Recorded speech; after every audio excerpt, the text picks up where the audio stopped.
Our immigration system was the best in the world before this NDP Liberal government took over.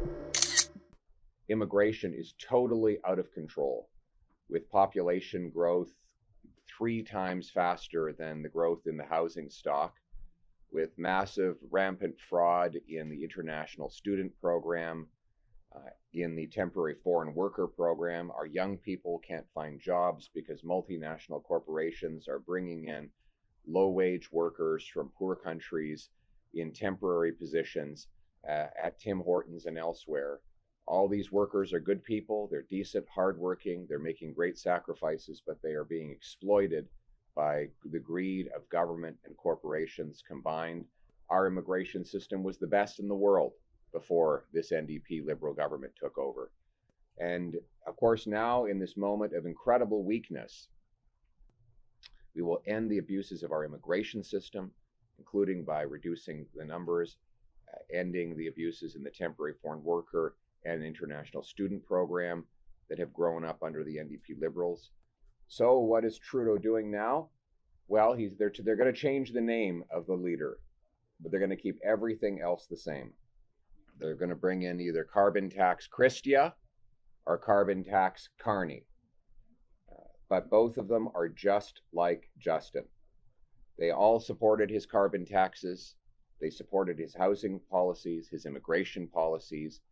I mean, in fact, carbon tax Carney, the only disagreement he had is he said that carbon tax should go up faster and higher than Trudeau was raising it. And so they will try to trick you, though. They will, right before the election, they'll say, oh, we've changed. We're completely different.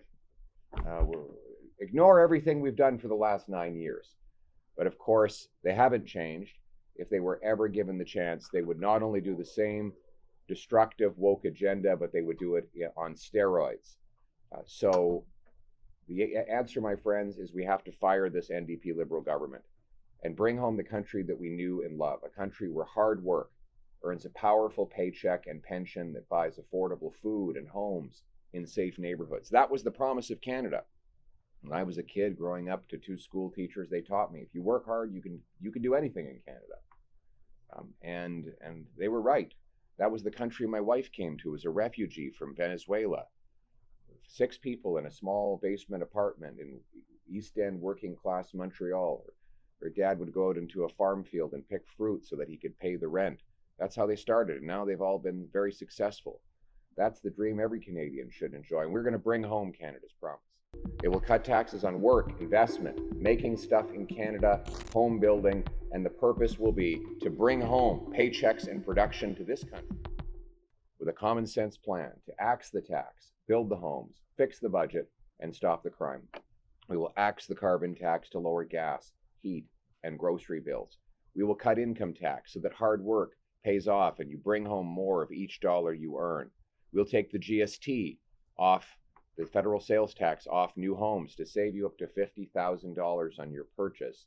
And I will reverse the capital gains tax increase that Chrystia Freeland brought in her most recent budget so that our small businesses and home builders and other entrepreneurs can grow and hire more people and benefit from the sacrifices that they make. In fact, I'm going to pass a big, beautiful, patriotic tax cut. It's going to be called the Bring It Home tax cut. It will cut taxes on work, investment, making stuff in Canada, home building, and the purpose will be to bring home paychecks and production to this country. We've lost $500 billion of investment from Canada to the US in the last 10 years alone. That means our investment dollars are building American pipelines, American mines, American business centers, American technology. I want to bring that money home for our people, but it means we need to lower taxes and speed up permits, make this the best place on earth to do business. We will stand up to President Trump's threats. We will never be the 51st state. In fact, we will be more independent and sovereign than ever when I rapidly approve energy and resource infrastructure so that we can do more of the value-added jobs here in Canada rather than just giving the Americans our raw material and having them profit off of it. But the only way to do it is to have fast permits, low red tape, and very low taxes That is the only way you will attract businesses to do the stuff here in Canada and bring home our money and our jobs for our people in this country.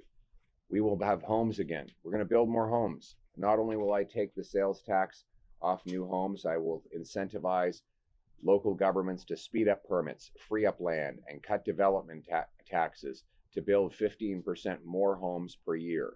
We will cap immigration below the level of home building, so we always build homes faster than we add people. Why don't we leave them in jail? It's very simple. If they're in a box, they're in a cage that's 10 by 20 feet, they can't hit someone over the head with a baseball bat, or stab someone, or rob a bank. It's very simple. But instead, we have this insane catch and release law. We will stop the crime as well. Our crime is just raging out of control now. After 9 years of NDP Liberal catch and release, hug-a-thug policies that allow the same repeat offenders to be released again and again and again and again, often within minutes of their latest arrest. It's crazy. You know, in Vancouver, they had to arrest the same 40 offenders 6,000 times. 40 criminals got arrested 6,000 times in 1 year. That's each one of them getting arrested every 2 days. Like, they basically have to be doing crime all day, every day, in order to get arrested that much. Why don't we leave them in jail? It's very simple. If they're in a box, they're in a cage that's 10 by 20 feet, they can't hit someone over the head with a baseball bat, or stab someone, or rob a bank. It's very simple.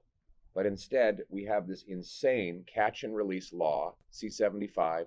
Then we have C-5, that's the house arrest bill. So you can, the car thieves, that's what happens to them. Even if they get caught, and even if they get convicted, they get house arrest so that they can watch Netflix or play Grand Theft Auto in their living room after they stole the 50th car. This is ending. I will bring in the single biggest and most brutal crackdown on crime in Canada's history.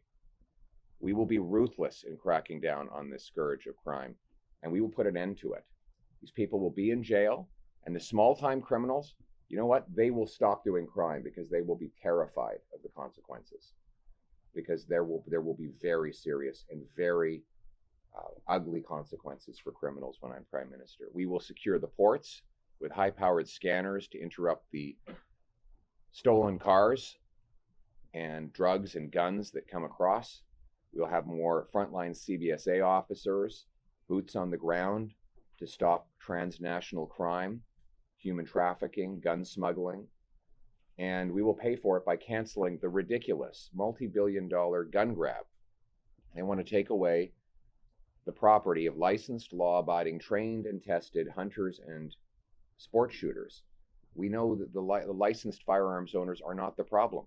Anyone who's going to hand over their licensed firearm to the government is by definition not a criminal.